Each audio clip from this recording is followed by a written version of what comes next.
अस्सलाम वालेकुम दोस्तों। डिस्कोर्स ऑफ हिस्ट्री के 73वें यानी 73rd प्रोग्राम में आपको खुशामदीद कहते हैं। अ, अभी हमारा जो दौर चल रहा है Chinese history from antiquity to modernity, यानी तारीख़ चीन क़दामत से जिद्दत तक। इसके आज हम छठे सेशन में हैं और इससे पहले तारीख़ के चाइन चाइन चीनी तारीख़ के मुख्तलिफ अदवार जिनमें से हम गुज़रते हुए यहाँ तक पहुँचे हैं। अब अ, हमारा ये इस प्रोग्राम का असल मैंडेट ये है कि हम डायनेसिटीज़ को एड्रेस करें। देखें, चूँकि हम हिंदुस्तान की तारीख में भी ख़ानदानी सल्तनतें, ख़ानदानी रियासतें जिन्हें डायनेस्टीज़ कहते हैं, उनको उनको देख चुके हैं, उनको पढ़ा है, हमारी नज़र में है। तो जो तो तारीख के तलबा हैं, उन्हें तो ये समझ आएगी कि डायनेस्टीज़ क्या होती हैं। डायनेस्टीज़ में जाने से पहले मैं सर से ये दरख्वास्त करूँगा कि थोड़ा-सा ये डायनेस्टिक रूल जो होता है, इस पे भी रोशनी डालिएगा। अमूमी तौर पे हम चीनी तारीख को जो मौरख़ीन ने तक़सीम किया है वो 3 बड़े अदवार में, जिन्हें एंशिएंट, इंपीरियल और मॉडर्न चाइना कहते हैं। और इसमें चूँकि हमने पिछले प्रोग्राम में डॉक्टर साहिबा ने एंशिएंट से जंप किया था मॉडर्न पे, यानी वो ताओ से माओ तक आए थे, ताकि आपको ये चाइना की जो ट्रांज़िशन हुई है, जो ट्रांसफ़ॉर्मेशन हुई।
जी, अस्सलाम वालेकुम सर, आवाज़ आ रही है? अब कुछ खामोशी हो गई थी। ओहो हो! सॉरी, ये मैं एक्चुअली डिस्कनेक्ट हो गया था। मुझे अंदाज़ा नहीं है दोस्तों कि हम कहाँ तक इसे मैंने एक्सप्लेन किया था। मुख्तसरन मैं ये अर्ज़ करता चलूँ कि कदीम चाइना जिसकी तारीख़ 10,000 साल क़ब्ल मसीह तक जाती है रिकॉर्डेड हिस्ट्री, और उससे पहले भी अगर हम देखते हैं तो यहाँ पे जो होमो सेपियन और होमो इरेक्टस के आसार मिलते हैं, वो 15,000 साल, 20,000 साल कबल मसीह तक उसके आसार चले जाते हैं। और जहाँ पे हम एंशिएंट हिस्ट्री या कदीम तारीख का जिक्र करते हैं, तो कदीम चाइना में 3 बड़ी डायनेस्टीज़ पाई जाती हैं, जिनमें एक पहली डायनेस्टी जिसे हम कहते हैं शिया डायनेस्टी, ज़िया डायनेस्टी या शिया डायनेस्टी, दूसरी शेंग डायनेस्टी, तीसरी जाओ। जो पहली डायनेस्टी है, वो 2070 कबल मसीह से लेके 1600 कबल मसीह तक है। मैं प्रोफेसर असलम सैयद साहब से दरख्वास्त करूँगा कि वो ज़रा कदीम चाइना और उसमें जो मोरूसी रियासतें चलती थीं, उन पे ज़रा रोशनी डालें। जी जनाब, प्रोफेसर असलम सैयद साहब। जी, शुक्रिया। आपको याद होगा कि हमने पिछले लेक्चर में यही जो माओइज़्म से पहले वाला जो था, उसमें हमने हेवनली मैंडेट और वो 5 एम्परर्स और 3 किंग्स और 5 एम्परर्स का ज़िक्र किया था। वो तो बिल्कुल प्योरली मिथिकल है, इसमें कोई शक की बात नहीं है। ये जो एरा है जहाँ से हमने शुरू किया है, जिसका आपने तारुफ कराया है, कि क्सिया या ज़िया या शिया, ये तीनों लफ्ज़ डिपेंड करता है चीन के किस इलाके में हैं, ये इस्तेमाल होते हैं। इसके बारे में वेस्टर्न हिस्टोरियंस तो ऑलमोस्ट यूनानिमस हैं, ऑलमोस्ट यूनानिमस, कि इट डिडंट एग्जिस्ट। लेकिन हुआ क्या, एक्सकेवेशंस हुई जब 80s में, 90s में, तो एक एरिया इन्होंने एरीतुलु या एरीलुतु, let me see what it is correct pronunciation, एरलितु, वहां से इन्होंने जब एक्सकेवेट किया तो पता हुआ वो असरात देखने से लैब में कि ये वाकई उसी दौर की तहजीब थी जिस दौर में हम ज़िया डायनेस्टी को रखते हैं। फिर चाइनीज गवर्नमेंट ने 1996, ये 2-3 मैं हिस्टोरियोग्राफी के हवाले से बातें कर दूंगा आपको, क्योंकि इसके बगैर समझना मुश्किल होता है कि हम हर चीज जो रिपोर्ट की गई है उसको एक्सेप्ट करें या क्रिटिकली देखें उसको। पहली बात तो ये है कि हमें इसका नैरेटिव जो मिलता है वो बहुत बाद में मिलता है। उस वक्त की कोई कंटेम्परेरी टेक्स्ट नहीं मिलती, माँ सिवाय ये आसार जिनका मैंने जिक्र किया, जो कि आर्कियोलॉजिकल साइट से हमारे पास दस्तयाब हुए। फिर 1920 में एक ग्रुप था चाइना में जिनको स्केप्टिकल हिस्टोरियंस कहते थे। उन्होंने हर चीज को सस्पेक्ट किया, ये भी गलत है, ये भी गलत है, ये लोगों ने ऐसे रिकंस्ट्रक्ट किया है। लेकिन 1996 में मौजूदा जो हुकूमत है चाइना की, पीपल्स रिपब्लिक, इन्होंने बाकायदा एक कमीशन कायम किया कि आप करें इसको probe whether it really happened, या ऐसे ही ये देवमालाई किस्से हैं, सुनी सुनाई कहानियां हैं। तो उनकी जो फाइंडिंग्स हैं उनके मुताबिक दिस पीरियड रियली एग्जिस्टेड। इसके 17 बादशाह हुए इसमें, लेकिन वो जिसको आप हेरिडिटरी कहते हैं वो कम थे इसमें। अगर कोई बच्चा का इस लायक होता कि सक्सीड कर सके अपने बाप को, तभी उसको अपॉइंट करते थे, वरना अपॉइंट नहीं करते थे उसको। और जो फैमिली में या किसी ट्राइब में होता, उसको उसकी जगह सक्सेसर मुकर्रर कर देते। बाज़ औक़ात कोई अच्छा अगर मिनिस्टर है तो उसको किंग देख लेता कि इसमें टैलेंट है, तो उसको अपना मुशीर बनाता और पूरी ट्रेनिंग करके फिर उसको कहता कि वो सक्सीड हो जाए उसका। अब आपका सवाल जो था शुरू में जो आपने किया कि ये डायनेस्टीज थी क्या, ये उस सेंस में डायनेस्टीज नहीं है जिस सेंस में हम समझते हैं, खास तौर पे साउथ एशियन हिस्ट्री की, कि मौर्य थे, खलजी थे और इल्करी तुर्क थे या मुगल थे। नहीं, ये सारे चीनी थे, इनमें से बाहर से कोई नहीं आया था। और ये जो नाम है, ये नाम या तो उस इलाके के होते थे जिस इलाके से ये इनको अरूज शुरू होता था, या किसी इंडिविजुअल का नाम होता था, जो बाद में पूरी डायनेस्टी को ये नाम दे दिया जाता था। तो ये आपने ज़हन में रखना है कि व्हेन वी से डायनेस्टीज़, तो डायनेस्टी सिर्फ़ उसी हद तक हो सकती है कि एक ही कबीले के या एक ही इलाके के लोग जो थे वो हुक्मरान बनते रहे। और जहाँ तक ये बात है डायनेस्टी की, तो वो किन से शुरू होगी, उसके हम आएँगे, बल्कि आज की गुफ्तगू हम उसी पे एंड करेंगे। डायनेस्टी, प्योरली डायनेस्टी जिसको कहते हैं, इर्रिस्पेक्टिव के वो ठीक है, अच्छा है या बुरा है, वो बाद में शुरू होती है। इस पीरियड को हिस्टोरियंस ने मुख्तलिफ तरह से देखा है। अ, वो जो आपके पता है, जो नोमेनक्लेचर के हिसाब से है नाम, वो तो इसको ब्रॉन्ज़ एज में ले आते हैं, ये ब्रॉन्ज़ एज है। मार्क्सिस्ट हिस्टोरियंस कहते हैं कि ये स्लेव एज थी। किसी के पास कोई राइट नहीं था, यहाँ तक कि फार्मिंग भी इतनी डेवलप नहीं हुई थी अभी तक। तो इसलिए हम ना इसको पेजेंट सोसाइटी कह सकते हैं, ना कुछ कह सकते हैं। जो दूसरे हैं जिनको हम क्लासिक हिस्टोरियंस, वो कहते हैं कि नहीं, it's just a question of a palace. किसका पैलेस कितना ग्रैंड है, कितना सिक्योर है, कितना ऊपर है, उसी हिसाब से उस डायनेस्टी को याद किया जाता था। इसमें हुआ क्या? कौन लोग थे ये? इसका हमें पता मिलता है, ये अब आपने ज़हन में रखनी है 2 बातें। ये हमारे यहाँ भी ये कहा जाता है कि हमने कलाम पाक की ये जो आयत है, "वातुइज़्ज़ु मन तशा व तुज़िल्लु मन तशा" को इंटरप्रेट किया है वर्ल्डली सक्सेस के साथ। कि जिसको इक़्तिदार मिलता है वो अल्लाह की मर्ज़ी होती है। हमने देखा कि चाइनीज़ भी ये समझते थे कि ये मैंडेट ऑफ हेवेंस होता है।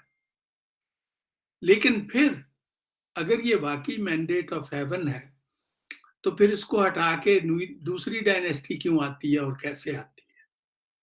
उसमें एक थ्योरी तो हमने ऑलरेडी डिस्कस की है कि अल्लाह ताला जब नाराज़ होता है, तो फिर तब्दील हो जाती है डायनेस्टी।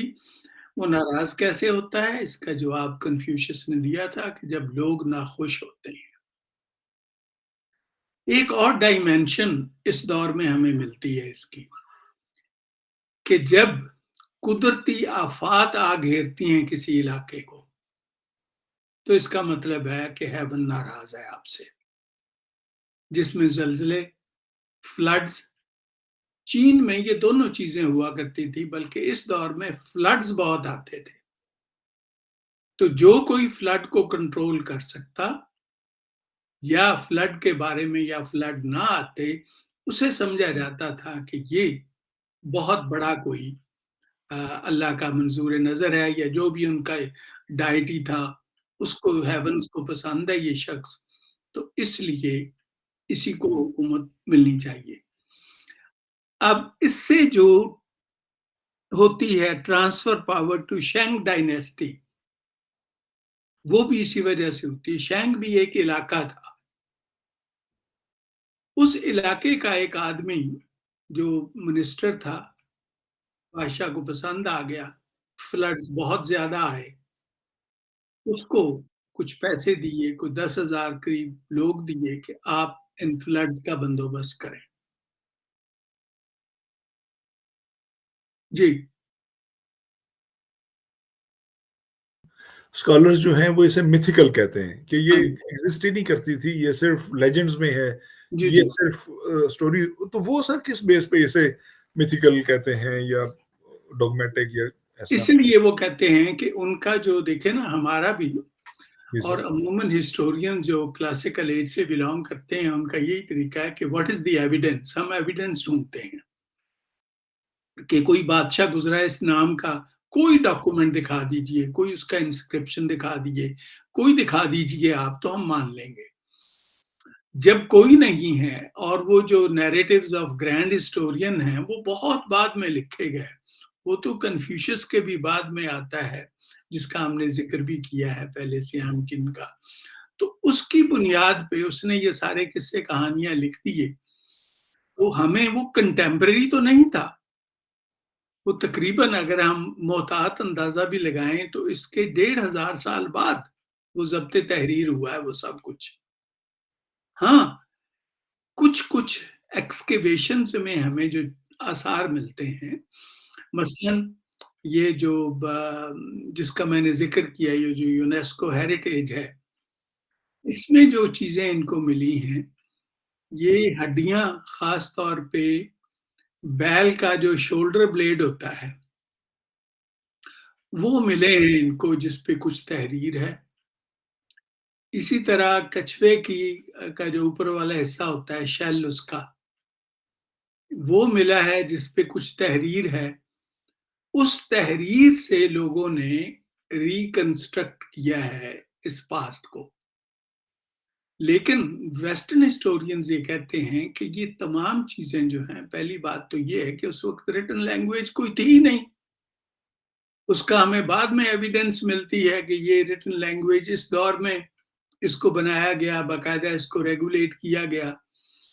तो एक वजह तो ये है जो वो समझते हैं कि ये दिस इज़ जस्ट मिथिकल। दूसरी वजह ये है कि वो कहते हैं कि ये even People's Republic of China जो कि मार्क्सिस्ट फिलॉसफी या आइडियोलॉजी में बिलीव करती है, they have not given up the idea of Confucius कि ये एल्डर को, एंसेस्टर्स को आप वेनरेट करो, उनको रिस्पेक्ट दो। खा वो नाम के ही हैं, उनको आप मानो। और ये जो उन्होंने लिखा है कि ये जो इन्होंने 17 किंग्स के नाम दिए हैं और पीरियड भी बताया, ये कहाँ से लिया है इन्होंने? ये बाद के हिस्टोरियन से लिया है जिन्होंने उनके नाम दिए और फिर उनके साथ जो-जो कहानियाँ मंसूब हैं कि किसी के पास कोई परिंदा आता है, वो उसको कोई ख़ास किस्म का अंडा दे जाता है किसी मलका के पास, वो उसको खा लेती है, उसका जो बेटा पैदा होता है वो अगला किंग होता है, तो ये इसी को माइथोलॉजी कहते हैं। इसमें आप सुपरनैचुरल एलिमेंट्स ले आए हैं हिस्टोरिकल नैरेटिव में, उस वक़्त फिर लोग उसको डाउट करते हैं, उसको एक्सेप्ट नहीं करते। और जैसे मैंने कहा कि खुद चाइना के इंटेलेक्चुअल जो थे 19th सेंचुरी में, 20s 30s में, वो भी समझते थे कि ये मिथिकल है, ये कोई इसका हर्ज नहीं है, आप बिलीव कर लें, करना है। लेकिन इसको अगर आप पार्ट ऑफ हिस्टोरियोग्राफी समझेंगे तो वो गलत होगा। इसलिए कि हमारे पास जो मीज़ान है, जो पैमाना है जाँच-पड़ताल करने का, उस पे कोई नैरेटिव पूरा नहीं उतरता। तो ये वो वजह है आपके सवाल के जवाब में कि वेस्टर्न हिस्टोरियंस क्यों इसको मिथिकल कहते हैं।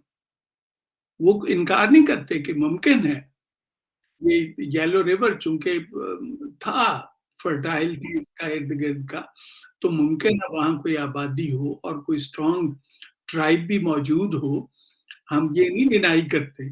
और हो सकता है उन्होंने कोई कंस्ट्रक्शन कुछ कर ली भी हो, जैसे ये आर्कियोलॉजिकल आसार नज़र आते हैं। उसको एक बाकायदा एक मुस्तनद तारीख के तौर पे इस्तेमाल करना जो है, ये मुनासिब नहीं है। मैं उसकी मिसाल आपको देता हूँ जो आपके ऑडियंस को भी समझ आएगी। मोहनजोदाड़ो और हड़प्पा से जो हमें मिली हैं चीज़ें, वो बताती हैं कि एक बहुत फ्लरिशिंग सिविलाइज़ेशन इस एरिया में मौजूद थी। हमें इंजीनियर्स भी पता है मौजूद थे, जो पता चलता है कि पानी किस लेवल पे आता है, या हाइड्रोलिक सिस्टम का भी उनको पता था। हमें कंस्ट्रक्शन के माहिर भी नज़र आते हैं उसमें जब हम वहाँ की आबादियों में पक्की ईंटों का इस्तेमाल देखते हैं। जब हम ड्रेनेज का इस्तेमाल देखते हैं तो इससे भी पता चलता है कि वो लोग अ, जानते थे सेहत और सफाई के मुतालिक भी। कूड़ा मैं एक-एक मिसाल दे के बता सकता हूँ, लेकिन क्या हम कंस्ट्रक्ट कर सकते हैं history of the city of Mohenjodaro इन बुनियादों पे? नाम बता सकते हैं कौन-कौन हुक्मरान थे? कौन-सा ट्राइब था जो वहाँ रहता था? कितनी आबादी थी उनकी? ये सिर्फ़ हम अंदाज़ा कर सकते हैं मकानों की तादाद देख के, इतने मकान हैं। और फिर क्या ज़रूरी है कि ये वही मकान हैं कुछ तबाह भी हो सकता है, हो गए हों, जो जिनका नामो-निशान ना रहा हो। और अभी कहते हैं कि उसके इर्द-गिर्द 2-3 माउंट्स और हैं, जो अभी तक हमने एक्सकैवेट नहीं की हैं। तो एविडेंस तो है ये, but it is not sufficient evidence to reconstruct history. मैं बहुत फ़ैसिनेट हुआ हूँ कई दफ़ा to write history of Mohenjodaro, लेकिन I don't have enough material. तो मैं जो लिखूँगा वो फिर, वो मेरा अपना इमेजिनेशन होगा। और मैं ये जो मसलन ये स्टैम्प्स जो हमें मिली हैं कुछ, जो लोग कहते हैं कि actually these were stamps of, they are not writings, they were stamps of traders. तो इसका मतलब है वो ट्रेडर्स को ये भी पता था कि ये मेरा ब्रांड होके जाएगा तो लोग पहचान लेंगे कि this is coming from such and such company. ये तमाम चीज़ें हमें मालूम हैं, but not enough for me to give a chronology कि यहाँ से ये शुरू हुए, यहाँ पे ये एंड हुए, इतने हुक्मरान थे, इतने लोग थे, इन पे किसी ने हमला किया, क्या किया, उसकी कोई एविडेंस हमारे पास नहीं है। तो इसलिए ये जो सिया डायनेस्टी है ना, इसके बारे में अ, वेस्टर्न हिस्टोरियंस का तो वही दावा है। इवन आफ्टर दोज़ एक्सकैवेशंस, ये माइथोलॉजी है। और अगर आप नैरेटिव्स पढ़ेंगे तो आपको पता चल जाएगा कि हाँ, मिथिकल लगती है। लेकिन हैरत 2 बातों की है। हैरत एक बात तो ये है कि पीपल्स रिपब्लिक ऑफ चाइना ने जो कमीशन अपॉइंट किया, वो कोई इग्नोरेंट लोग नहीं थे, पढ़े-लिखे लोग थे उसमें। They have concluded that just like imperial historiography in the time of imperial China, we accept their findings and we consider it as a part of our ancient history. तो आपके पास अब 2 ऑप्शंस हैं। अगर आप बताना चाहते हैं अपने स्टूडेंट्स को कि ये इंपीरियल चाइना की हिस्टोरियोग्राफी का हिस्सा है, even accepted by modern China, contemporary China, तो you can say it with this sentence. फिर आप ये भी बता सकते हैं उनको इसके साथ-साथ, लेकिन अक्सर लोग इसको एक्सेप्ट नहीं करते। तो क्लियर होगी अब बात ये?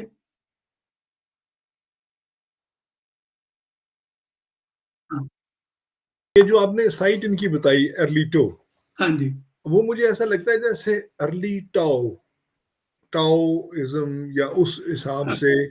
और कहीं ऐसा तो नहीं सर, मसलन इनका जो इसका टाइम पीरियड है सर, मैं ज़रा टाइम लाइन पे आना चाहता हूँ कि 2070 बीसी, जी, यानी आप उसे 2000 बीसी के अदर जो दुनिया के मुख्तलिफ हिस्सों के हिस्टोरिकल रिमेन्स हैं, एंटिक्विटी के या एंशिएंट हिस्ट्री के, इससे कहीं ऐसा तो नहीं कि वो वेस्टर्न स्कॉलर्स को ऐसा लगा कि फिर तो चाइनीज सिविलाइजेशन की एंटिक्विटी को भी मानना पड़ेगा कि ये हाँ, ही सबसे पुरानी तहजीब है, कहीं ऐसा तो बिल्कुल। नहीं है सर?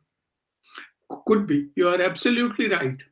सर मुमकिन है, क्योंकि जी ये फिर it will prove that it was even earlier than civilisation of Babylon and Egypt. जी ग्रीक तो खैर, ग्रीक से तो डेफिनिटली ये पुरानी है Chinese civilisation. Hmm, there is a possibility, sir इसमें कोई शक की बात नहीं है कि वो ये सर समझते हों कि इसका मतलब ये है कि तहज़ीब की इब्तिदा जो है वो चीन से शुरू हमें करनी पड़ेगी। जी जी, ये तो आप हमारे वो रिसर्चर्स के जैसे लिए। उसकी, हाँ, जी जी उसकी किताब है आर ओरिएंटल हेरिटेज। तो जी सर, हेरिटेज नहीं होगी तो बिगिनिंग होगी, बिगिनिंग ऑफ सिविलाइजेशन। जी sir, and if you ask me, जी जी, तो जिसको हम सिविलाइजेशन कहते हैं, how to live together and how to produce artefacts and how to harness nature hmm for our benefits. मैं हम्म आपको बताऊंगा किस तरह से इन्होंने फ्लड कंट्रोल किए, आपको हैरत होगी। हम्म वो जगह अब वो भी यूनेस्को ने अपनी बना ली है पार्ट ऑफ हेरिटेज, जो अगली इसी डायनेस्टी में शुरू हुआ वो काम। लेकिन उसका जो जिस बंदे ने वो कंट्रोल किया flood, he is considered the founder of the next dynasty. Whether it happened or not, लेकिन वो जगह मौजूद है। वहां बाद में इन्होंने पेगोडा बनाया एक, लेकिन उस दौर में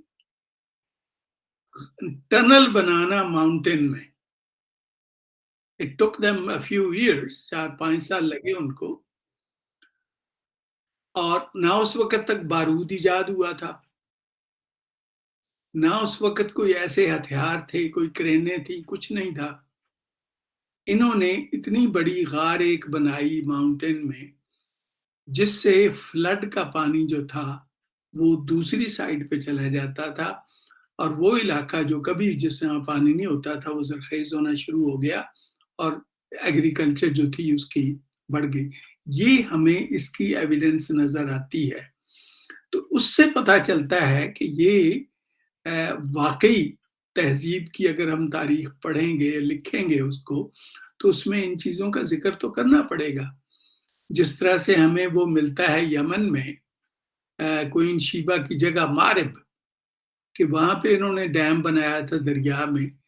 तो यहाँ अगर आपको टनल्स माउंटेन में नजर आती हैं, तो ये एक मसला फिर प्रोड्यूस करेगा वेस्टर्न स्कॉलर्स के लिए, जो यूरोसेंट्रिक हैं, जो समझते हैं कि हर जितने बड़े बड़े काम हैं वो हमने किए हैं। वो कहेंगे कि दरिया के बंद भी इन्होंने बनाए, टनल्स भी माउंटेन्स में इन्होंने बनाई, पेपर भी इन्होंने इजाद किया, बारूद भी इन्होंने इजाद किया। तो फिर हमने क्या किया है? और आगे आप देखेंगे कि वजन कितना होना चाहिए, सड़कों की चौड़ाई कितनी होनी चाहिए, जी सर। ये जो कार्ट होती है इसका एक्सेल कितना लंबा होना चाहिए, उससे बड़ा नहीं होना चाहिए, छोटा नहीं होना चाहिए, ताकि सड़क के लिए मसला ना पैदा कर सके। ये तमाम चीजें हमें नजर आती हैं, और ये फिर जो the idea of not just a walled city, walled country, हम किसी से लड़ना नहीं चाहते। जो हमारे साथ लड़ने आएगा उसके लिए हमने ये दीवार खड़ी कर दी है। ये आपको दुनिया की किसी और तहजीब में चीजें नजर नहीं आती। तो एक आपका बड़ा बिल्कुल बेजा सवाल है कि ये मुमकिन है कि इस वजह से ये डिनाई करते हों कि ये तो फिर बाजी ले गए हमसे। तो इसलिए वो पार्ट, और चूंकि इनको इससे कुछ मदद मिली खुद कोई कई चाइनीज इंटेलेक्चुअल से, तो इसलिए दे आर स्टिल, मैंने जो लेटेस्ट इनकी बुक्स हैं वो देखी हैं, तो वो उसमें भी यही कहते हैं कि नहीं, ये मिथिकल है, इंटरेस्टिंग है, बट इट्स मिथिकल। ठीक हो गया, क्लियर होगी ये बात? हो गया सर। अब सर वो जो आप फरमा रहे थे, जी, शैंग डायनेस्टी। अब ये शैंग के एक जी, इलाका है। जी सर। अच्छा, एक बात ज़हन में रखिए कि ये जब हम चाइना की एंशिएंट हिस्ट्री पढ़ रहे हैं, तो ये वो चाइना नहीं है जो आज आपको नज़र आता है। जी सर। ये ईस्ट का इलाका है, ठीक। जिसमें थोड़ा-सा नॉर्थ शामिल है, वरना हुँ, मोस्टली साउथ है, सही। और वेस्ट का कोई इलाका इसमें शामिल नहीं है, तिब्बत तक ये कोई जगह इसमें शामिल नहीं है। बल्कि ये रिवर, अभी तक तो हम ये येलो रिवर की वैली पे हैं, इसके बाद फिर यांगसी रिवर आ जाएगा। ये 2 रिवर्स के दरमियान जो सिविलाइजेशन है, this is the China of these days, जिस पे हम बात कर रहे हैं। और ये जितनी आप डायनेस्टीज के नाम देखेंगे, खा वो हन है, किन है, शेंग है, जी ये सर। सारे इलाकों के नाम हैं ठीक। कि इस इलाके से ये लोग आए, हुँ, और उन्होंने फिर उस डायनेस्टी को अपना नाम दिया। जी सर। अच्छा, तो अब मैं आपको बताता हूं कि वो एक, इन्होंने, उसका नाम जिन था, GIN लिखा है अंग्रेजी किताबों में, जिसको बादशाह ने कहा कि ये तुझे मैं टाइम देता हूँ 8 इयर्स, और ये सैलाब का को मुकम्मल बंदोबस्त कर, पक्का बंदोबस्त कर कि ये सैलाब ना आए। तो उस वक्त जो मुरवजा तरीका था कि बंद लगा दो, बंद बना दो, डाइक्स, जिनको जो बाद में हॉलैंड में डच ने भी इस्तेमाल किए, लेकिन वो कामयाब नहीं हुए। वो इतना पानी का ज़ोर होता था और डाइक्स किससे बनाते थे? अब ये भी आपको देखना पड़ेगा कि इतने बड़े-बड़े ब्लॉक्स पत्थरों के तो नहीं ला के रख सकते थे। क्या करते थे? बैम्बूज़ के स्क्वायर बनाते थे ये लोग। बैम्बू के स्क्वायर बना के उनमें घास और छोटे-छोटे पत्थर की कंकरियाँ भर के उनके बड़े-बड़े ब्लॉक बनाते थे और उनको रखते थे पानी को रोकने के लिए। उनको फिर आपस में मिला देते थे मज़बूत ये बैम्बू की स्किन के साथ कि वो लेकिन पानी का ज़ोर इतना होता था कि वो काम नहीं किया। सो व्हेन ही फेल्ड उसने इसको जेल में डाल दिया। अच्छा, नया हुक्मरान आया तो उसने जेल से इसको निकाला। इसके बेटे इसको तो कोई जगह नहीं दी उसने, इसको तो एक स्टेट पे रिटायर कर दिया। लेकिन इसका बेटा था एक यू जिसका नाम आता है वाईयू और उसको यू द ग्रेट के नाम से लोग याद करते हैं चीन के इस फेज़ में। उसने कहा कि मैं फ्लड रोकने का बंदोबस्त करता हूँ। तो उसने फिर कैनाल सिस्टम इंट्रोड्यूस किया कि पानी को अगर आप रोकने की बजाय रास्ता दे दें, तो वो उन इलाकों में जा सकता है जिन इलाकों में पानी नहीं है। तो उससे आपको नुकसान नहीं, आपकी एग्रीकल्चर को फ़ायदा होगा और जो वाफ़र है उसके लिए हम चैनल्स बना देते हैं, वो समंदर में चला जाएगा पानी। तो बंद बनाने की बजाय आप कैनाल्स बनाएँ। इसमें वो कामयाब हुआ। फ्लड्स बहुत हद तक कंट्रोल हो गए और सराउंडिंग एरियाज़ जहाँ पे बारिश नहीं होती थी या दरिया नहीं पहुँचते थे, वो भी ज़रख़ेज़ हो गए, तो एग्रीकल्चर जो थी वो बढ़ गई। तो ये है फिर यहाँ से फिर डायनेस्टी शुरू होती है। वो जो फिर आखिरी किंग था, उनका शिया डायनेस्टी का, उसके बारे में कहते हैं कि वो उससे नाराज़ हो गए देवता और ये उनको नज़र आ गया कि इसको फिर हेवनली मैंडेट मिल गया और ये फाउंडर बनता है अगली शेंग डायनेस्टी का। और ये ज़हन में रखिए, ये सारे नैरेटिव्स आपको उसी ग्रैंड हिस्टोरियन से मिलते हैं। अभी तक हमें कोई टेक्स्ट अदर दैन हिम नहीं मिल रही, वो हमें बाद में मिलेगी। इसकी जो स्टोरी है, ये रहे हैं कोई तकरीबन 550 साल हुक्मरान। 1600 से लेके 1046 बीसी तक ये शेंग डायनेस्टी जो थी। आपकी आवाज़ नहीं आ रही, क्या हुआ? म्यूट कर लिया आपने? कोई क्वेश्चन पूछना है आप? तो मैंने म्यूट किया था। एग्ज़ैक्टली सर ये 554 साल बन जाते हैं। हाँ, तकरीबन हाँ, साढ़े वही 500 साल। वही जी, तकरीबन बिल्कुल। 550 साल जो मैंने कहा। जी, बिल्कुल सर। और इनके भी उन्होंने नाम दिए हैं, 31 किंग्स थे ये। जी सर। तो ये फिर यू द ग्रेट कहलाता है और ये आपको नज़र आएगा इसमें, इसमें भी इसकी पैदाइश में, इसके इन पावर आने में हुँ। हुँ। इसका जी, असल नाम जो था वो तंग था जी सर। और इसका एक दूसरा नाम भी है डायनेस्टी का, जी सर। यिन डायनेस्टी। जी सर। इनकी हमें इनकी भी आर्कियोलॉजिकल एविडेंस मिलती है हुँ। और वो मैंने जो आपको बताया टर्टल शेल्स पे और ऑक्स शोल्डर ब्लेड पे राइटिंग मिलती है। हुँ। बाकी ये वो भी मिरेकल है इसमें भी कि ये एरिया हुँ। जो शैंक का एरिया है, असल में खुदाओं ने सोचा कि इसी एरिया को दे दिया जाए हुँ। ताकि यही एरिया जो है ये इस लायक हो हुँ। कि यहाँ से बादशाह, यहाँ से हुक्मरान जो हैं वो आएँ।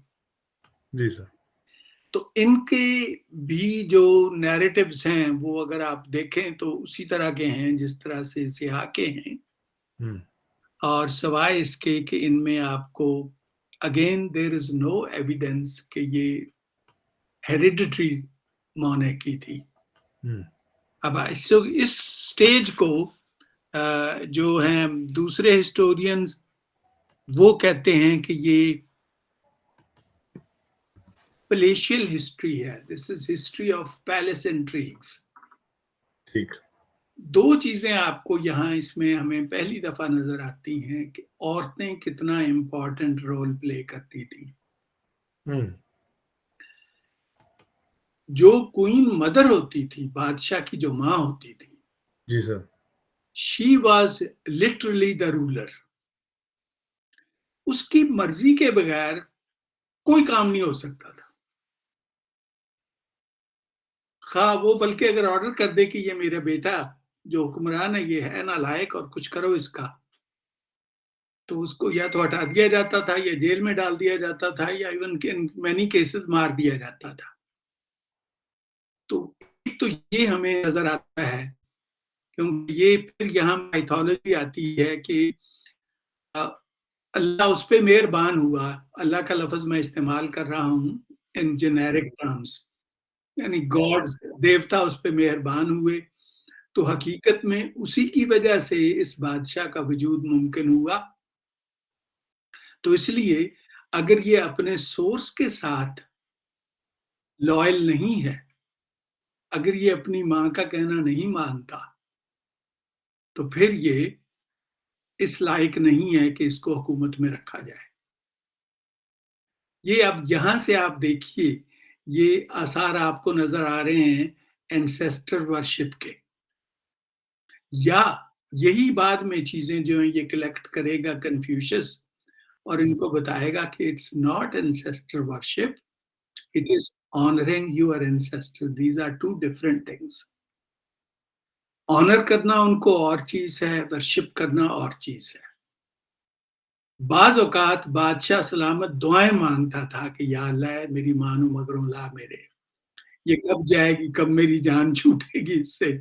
और ये हमें नजर आएगा हान डायनेस्टी में, जी सर। बाकायदा वो स्पेशल प्रेयर मंगवाता था इसके लिए कि ये तो हम्म। मुझे कुछ करने नहीं देती, मेरे चचाओं और उनके हत्थे चढ़ी भी है, जो वो कहते हैं ये वो करती है, मुझे तो ये कुछ करने नहीं देती। तो एनीवे वो बड़ा fascinating aspect of Chinese history है। तो ये मैंने कहा मैं आपको एक इनका ये बता दूं कि ये एरिया जो था शैंग का, यहाँ से ये फिर डायनेस्टी आती है। अच्छा, अब इन्होंने एक एरिया दे दिया, ये जो अगली है डायनेस्टी, जू डायनेस्टी, ये आती है 1046 से 256 तक। अच्छा, इसमें आपको ये जो थ्योरीज मैंने पहले दो बताई हैं, ये बाकायदा देवर जिसको कहते हैं made a part of your faith, कि ये ऐसे ही लोगों का वहम नहीं है, ये फैक्ट है। मैंडेट हेवन से आता है, लेकिन ये हर खित्ते के लोगों का ये हक है कि जिस वक्त लोग खुश ना हों हुक्मरान से, तो उसको ये समझा जाए कि ये हेवंस की तरफ से आपको इजाजत है कि इसके खिलाफ उठ खड़े हों और इसको आप चेंज कर दें। अच्छा, अब आप ये ज़हन में सवाल आता है कि ये जो पकड़े जाते थे या जो हटा दिए जाते थे, उनके साथ ये क्या करते थे? ये भी आपको बहुत कम नज़र आएगा दुनिया की किसी और हिस्ट्री में, कि अमूमन ये करते हैं कि जो डिफीट हो जाए उसका ना सिर्फ वो बल्कि पूरा खानदान को एलिमिनेट कर देते थे, जो फाते होते थे, ताकि कोई शायबा ना रहे किसी प्रिटेंडर का आने का। ये ऐसे नहीं करते थे। ये पहले उनको उसी तरह कहते थे कि ठीक है, मजलूम, उसने ऑफर कर दिया अपने आप को कि ठीक है, आई हैव बीन डिफीटेड। उसको बड़ी उसी तरह उसका इज्जत और एहतराम, उसकी ना ताज उतारते थे ना कुछ और, उसका लिबास उतारते थे। उसी अपने शाही गार्ड के साथ उसको एक एस्टेट दे देते कि आप जाके वहां रहिए, बादशाह आप नहीं है लेकिन हम आपकी इज्जत करते हैं क्योंकि आपने इस मुल्क की पे हुकूमत की और चलाया है। और ये उनको बता दिया जाता था कि अगर कोई गड़बड़ करने की कोशिश की तो फिर आपको पता है रिजल्ट क्या होगा। तो अमूमन गड़बड़ के आसार नज़र नहीं आते, लेकिन अगर क्वीन मदर को पता है या किसी ने उसके कान भरे हैं, बड़ी वजूहात हो सकती हैं। इनको हमने रिप्लेस कर दिया है, तो अब ये इतनी ठाठ क्यों कर रहे हैं? क्यों इतनी ये इनको इतनी ग्लोरी दी जा रही है? तो फिर आहिस्ता-आहिस्ता उनको एलिमिनेट कर दिया जाता था या उनको कॉमनर्स बना दिया जाता था। और ये एक क्लासिक एग्ज़ाम्पल है इस चाइनीज़ कल्चर की। आपने पता नहीं वो एक फ़िल्म देखी ये नहीं, द लास्ट एम्परर, हुँ। कि किस तरह वो एक कॉमन आदमी बन जाता है, जो बंद गोभी का एक फूल बड़े ढेर से उठा के साइकिल पे जा रहा होता है, एंड पे दिखाया उन्होंने। कहाँ उसकी इंपीरियल लाइफ़ और कहाँ ये कॉमन लाइफ़। मुल्क नहीं छोड़ के जाते थे, ये किसी के पास भाग के नहीं जाते थे, आके हमारी मदद करो, हमारा तख्त-ओ-ताज हमें वापस लाओ। ये मैं क्यों कह रहा हूँ आपसे कि इसलिए एशिया में ये आम रिवाज था, मदद माँगना दूसरों से, ये करना। ये शुरू में जिस वक़्त जंग करते थे, उस वक़्त ये पूरी मदद माँगते थे जो-जो इनके साथी थे। लेकिन once they were beaten, once they were defeated, अब डिफीट एक्सेप्ट कर लेते थे और उसके बाद इनवेरिएबली अमूमन इनके साथ अच्छा सलूक होता था। तो इसी तरह इन्होंने ये शेंग्स के साथ किया और इस डायनेस्टी में फिर जो काम होता है, ये हमारे पास वक़्त है क्योंकि ये कुछ टाइम लेगी। इसी ज़रा यो डायनेस्टी पे आज इसको कर लेते हैं। एक तो सर ये कि इसके रिकॉर्ड्स में ये कि इन्होंने जो इनके प्रेडिसेसर्स थे, शैंग डायनेस्टी के असल में ये गवर्नर्स थे।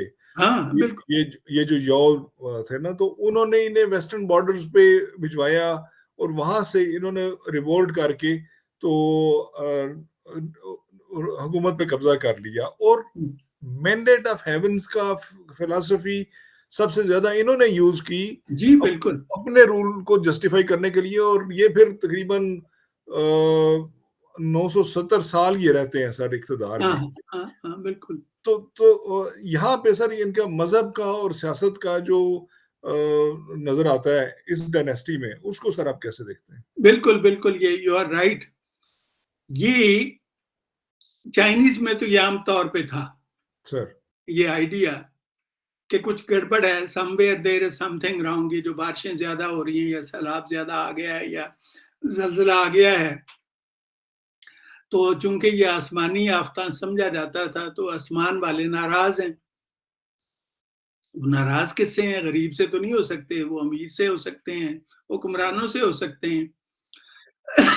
ये एक आइडिया था, लेकिन इन्होंने क्योंकि ये उनके मुलाज़िम थे, आपने बिल्कुल सही कहा शहन के, कि चूँकि अपने इन्होंने मालिकों को हटाना था, तो इसलिए इन्होंने ये आर्गुमेंट दिया and it became a part of earlier Chinese religion आप कह सकते हैं इसको, लेकिन अभी तक कोई हमें नज़र नहीं आती इसकी कोई एविडेंस कि रिलिजन, क्योंकि रिलिजन सारे आएँगे, वो जो स्प्रिंग एंड ऑटम पीरियड है उसमें, वो भी इन्हीं का पीरियड था।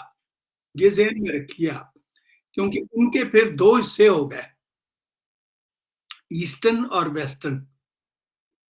तो ये 2 हिस्सों में तक़सीम हो गए, फिर ये आपस में लड़े, फिर अगले 2 नीचे वाले जो 2 हिस्से थे, वो और बहुत से हिस्सों में तक़सीम हो गए, सिटी स्टेट्स में तक़सीम हो गए। तो इसलिए इनको हम बाद में कर लेते हैं डिस्कस, क्योंकि ये सबसे वाइटल पीरियड है इन चाइनीज़ हिस्ट्री, क्योंकि इसमें फिर आपको ईस्टर्न, वेस्टर्न ज़ू नज़र आएँगे, इसमें आपको सोशल स्ट्रैटिफ़िकेशन नज़र आ जाएगी। ये जो चाइना का एक बड़ा कल्चरल उनका एस्पेक्ट था। इसमें फिर आपको स्प्रिंग एंड ऑटम पीरियड नज़र आएगा, इसमें कन्फ्यूशियस नज़र आएगा, इसमें माओज़ी नज़र आएगा, इसमें आपको लाओज़ी नज़र आएगा, इसमें वॉरिंग स्टेट पीरियड नज़र आएगा और it will also give birth to early imperial China. हाँ, अच्छा, अब going back to your question. Sir. Repeated जो इंटरवेंशंस होती हैं, जी सर। जैसे मैंने कहा पहले भी कि डायनेस्टिक हमें कोई नजर नहीं आती इसमें, कोई रूल के कोई डायनेस्टी थी। कुछ हुए हैं ऐसे केसेस, लेकिन कोई ऐसा प्रिंसिपल नहीं था कि अब डायनेस्टी ये बनेगी। तो डायनेस्टीज हम इनको इसलिए कहते हैं कि they remained within a tribe, they remained within a group of people who belong to a city or a certain area. तो ये कुछ लोगों ने फिर इसको बाकायदा तहरीर किया है। और again going back to Fairbank की मसलन किताब है, एक और है बड़ा मशहूर sinologist, I am forgetting his name, British, उसकी एक किताब है। वो ये लिखता है कि this is the period of what we call shamanism in China, कि उस वक्त साथ साथ आपको ये क्या कहते हैं उनको, हमारे यहाँ भी होते हैं जो मुस्तकबिल बताते हैं। हाँ हाँ, ये पॉमिस वगैरह। हाँ, पामिस्ट्री तो नहीं थी, मतलब ये लोग फिरते थे बाजार बाजार, गली गली, जी सर, और ये कहा करते थे कि हाँ अब यहाँ से इखराज होगा, यहाँ से लोग निकलेंगे और वो हुकूमत पे कब्जा करेंगे, वो आदमी भाग जाएगा, वो मारा जाएगा। इस तरह की चीजें आपको बड़ी आम नजर आएंगी इस दौर में, खास तौर पे सर। और ये फिर एक इंस्टीट्यूशन बन जाएगा चाइना में। जी सर। तकरीबन 300-400 साल क्या, बल्कि रहा है even up till 19th century. Sir. तो लोगों के जिन भूत निकालना, उनको तावीज गंडा देना, उनको दुआएं देना, उनको ऐसी ऐसी चीजें देना कि जिनसे वो बड़े ताकतवर बन सकते हैं। तो वो माइथोलॉजी में तो वो कोई जानवर आ गया, वो आपको कोई खास एक काले रंग का अंडा दे गया, वो आपने खा लिया, तो पता चला कि वो मोहतरमा जो कभी प्रेग्नेंट नहीं होती थी, suddenly she is expecting a baby, और उस बेबी ने बड़े होके बनना है हुक्मरान उसका। ये लोग यूज किए जाते थे by influential people to spread rumours, कि ये हमें तो पता है, ये आसार नजर आ रहे हैं, और वो वाकई हो जाता था कि उनके ये बड़ा इंटरेस्टिंग एक आर्टिकल आया था 9/11 के बाद, सर। कि वो जब इन्होंने कहा ना कि वो क्लैश ऑफ सिविलाइजेशन तो वाकई हो गई, उसने ठीक लिखा था, तो एक ने कहा कि no that's not the case, actually they told us what they had planned. तो जो आपने प्लान किया हो वो आपको अगर बता दिया जाए कि दिस कुड हैपन, तो आप कहेंगे यार ये तो बिल्कुल ठीक 100% बात हुई है।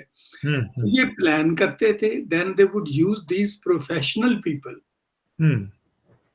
To go and start rumours और टॉक अबाउट इट। तो लोग हमारी तरह ही थे उस वक्त भी, दे वुड बिलीव कि हाँ ये बात तो वही हुई जो वो कह रहे थे। तो this became, I don't know call it a religion in that sense, बाकी रिलीजन आ जाएगा इसी पीरियड में। और अब यहाँ पे एक सवाल मेरा ख्याल आपके ज़हन में आ रहा होगा सर, कि मिथ कैसे रिलीजन बनती है। जी sir.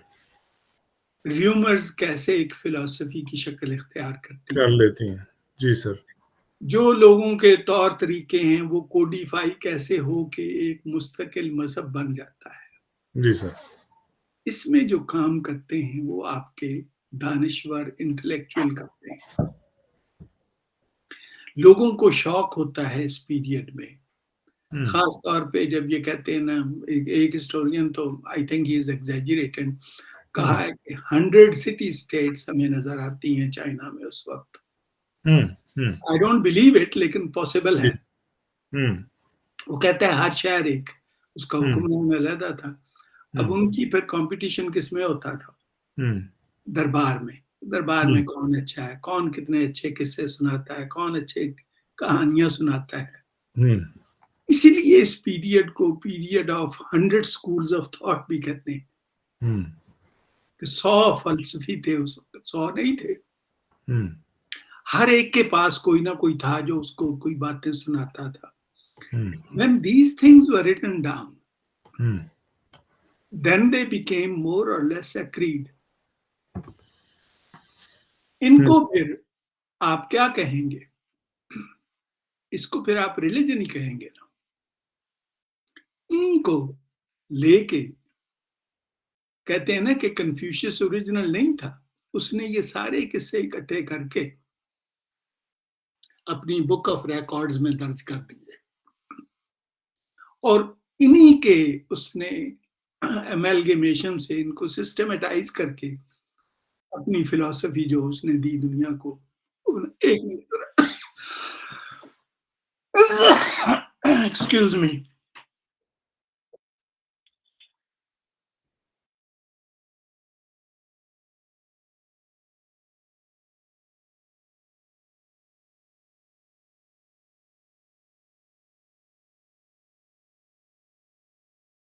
watershed of new ideas,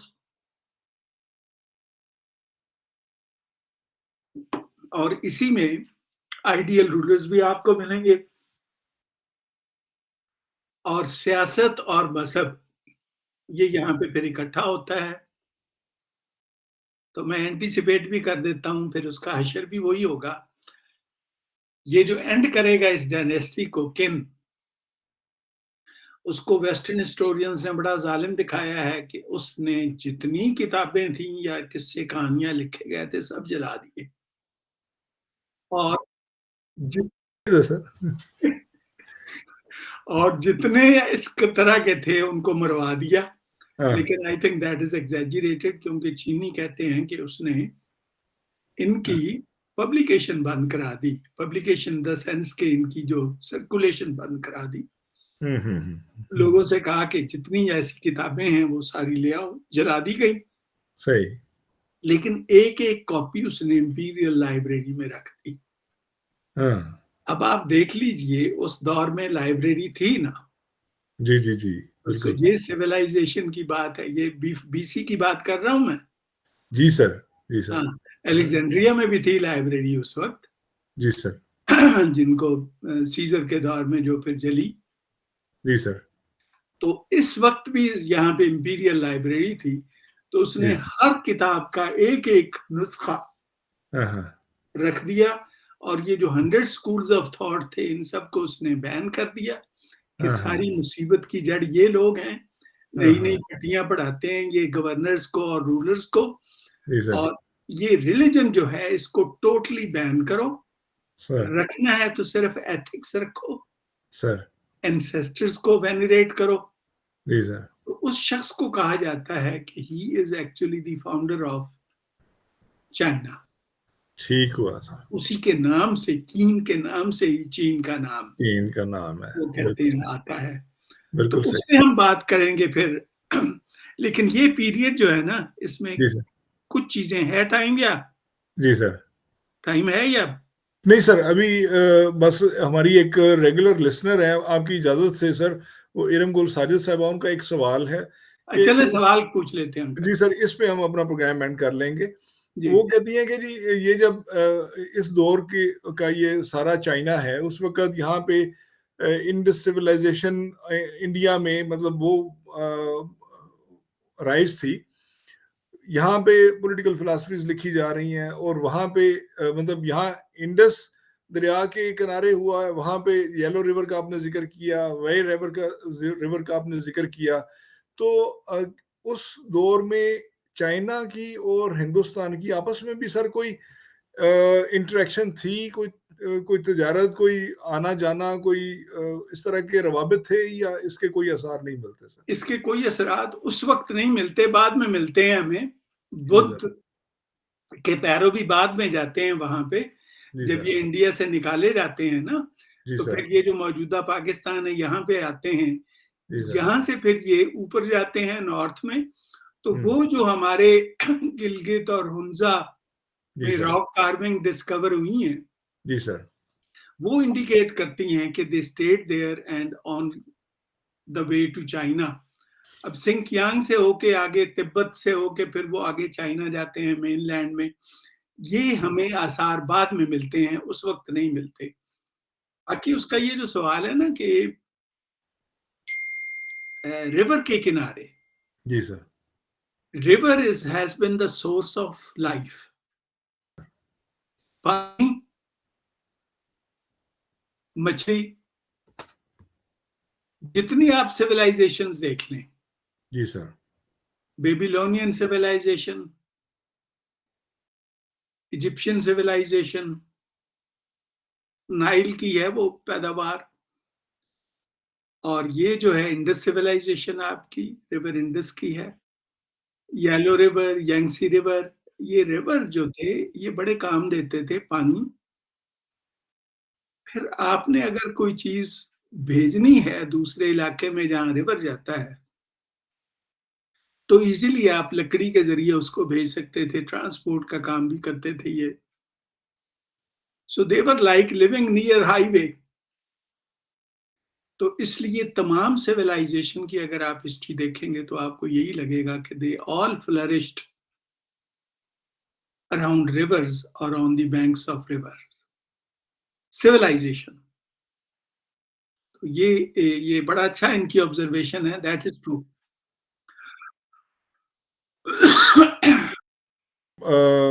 आपने जिस तरह से कदीम चाइना को हमारे सामने खोलकर बयान किया, मैं ये समझता हूँ कि हमें इसकी बड़ी ज़रूरत थी, चूँकि अब ये सी पैक और चाइना की एक्सपेंशन का ये सारे डिज़ाइन्स चल रहे हैं, तो इस वक़्त हमारे लोगों को चीन को समझने की बड़ी ज़रूरत है, और उसमें इनिशियली वो यही जिस तरह से आपने किन का ज़िक्र किया, जो अगले उसमें हम सेशन में डिस्कस करेंगे। और उससे पहले जो इनका सर 2.5 सदियों का वारिंग स्टेट्स का पीरियड है, स्प्रिंग ऑटम का पीरियड है, उसको भी ज़रा टच करेंगे।